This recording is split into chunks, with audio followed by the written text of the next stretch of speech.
तीन भाषा के मुद्दे पर केंद्र सरकार और कुछ विपक्षी दलों के बीच तलवारें खिंच गई हैं। हिंदी को लेकर दक्षिण भारतीय राज्यों के मन में संकोच है। खासकर तमिलनाडु के सीएम एम के स्टालिन इस नीति का पुरजोर विरोध कर रहे हैं। इस मुद्दे पर विवाद खड़ा करने वालों पर केंद्रीय शिक्षा मंत्री धर्मेंद्र प्रधान ने कटाक्ष किया है। उन्होंने कहा कि जिनके पास कोई तथ्य नहीं है वो केवल हल्ला करके विषय को भ्रमित करना चाहते हैं। धर्मेंद्र प्रधान ने बताया कि पिछले दिनों इसको लेकर केंद्र सरकार और तमिलनाडु की डीएमके सरकार के बीच चर्चा हुई थी, जिसमें समझौते का रास्ता निकाला गया था। उसी रास्ते पर तमिलनाडु की सरकार को राजी हो जाना चाहिए। उधर बीजेपी सांसद रवि किशन ने त्रिभाषा नीति को लेकर विपक्ष पर देश में विभाजन करने का आरोप लगाया। उन्होंने कहा कि पिछले 65 सालों में यही विपक्ष की राजनीति रही है। जिनके पास फैक्ट नहीं होते हैं, those don't have any concrete fact, they only want to shout back the truth. इनके पास कोई तथ्य नहीं है, ये केवल एक हो हल्ला करके एक विषय को भ्रमित करना चाहते हैं।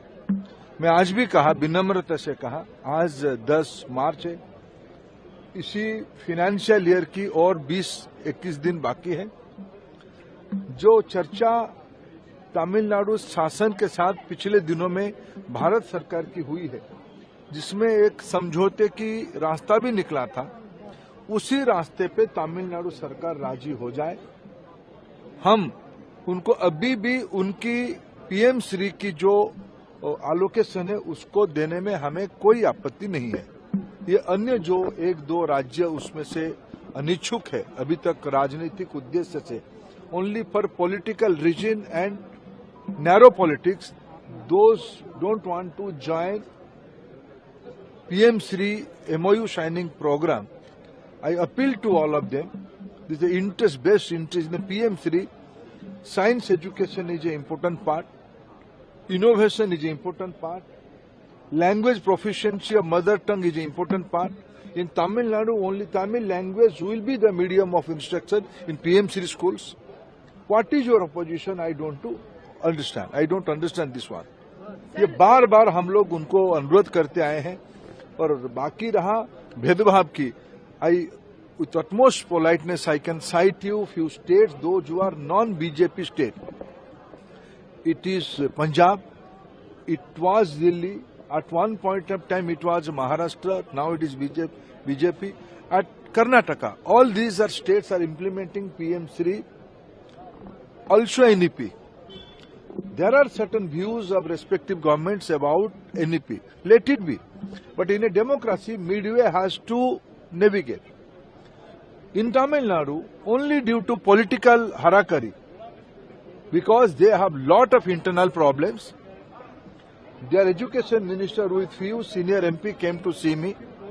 They agreed at one point of time, they went back, my information, Honorable Chief Minister of Tamil Nadu was agreeing to the agreed proposition, but somehow some politics came up, internal politics came up, they went back. It is unfortunate.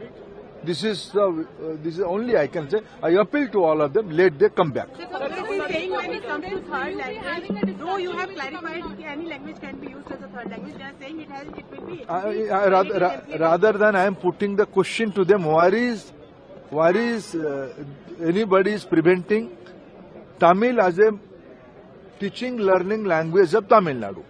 NEP is categorically emphasizing mother tongue will be the medium of instruction up to 8th standard.